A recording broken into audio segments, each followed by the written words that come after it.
মাদ্রাসায় managing committee governing body নির্বাচন নিয়ে নতুন নির্দেশনা। সবাইকে শুভেচ্ছা। আপনারা দেখছেন দৈনিক শিক্ষা.com, সঙ্গে আছি আমি শারমি সুলতানা। মাদ্রাসায় ম্যানেজিং কমিটি ও গভর্নিং বডি নির্বাচন আয়োজনের ব্যবস্থা করতে নির্দেশনা দেয়া হয়েছে। মাদ্রাসা শিক্ষা বোর্ডের আওতাধীন সব মাদ্রাসার অধ্যক্ষ, সুপার ও পরিচালনা কমিটি এই কার্যক্রম বাস্তবায়ন করবে। রোববার মাদ্রাসা শিক্ষা বোর্ডের ওয়েবসাইটে প্রকাশিত এক চিঠিতে এ তথ্য জানা যায়। চিঠিতে জানা যায়, ত্রয়োদশ জাতীয় সংসদ নির্বাচন ও গণভোট আয়োজনের সময়কালীন অর্থাৎ 12ই ফেব্রুয়ারি পর্যন্ত বাংলাদেশে অবস্থিত যে কোনো পেশাজীবী সংগঠন বা অন্য কোনো সংগঠনের নির্বাচন আয়োজন না করার জন্য অনুরোধ জানিয়ে পত্র জারি করা হয়, যার সময়সীমা ইতোমধ্যে শেষ হয়েছে।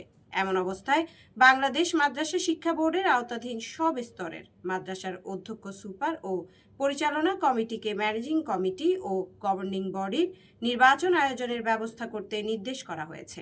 ধন্যবাদ সবাইকে।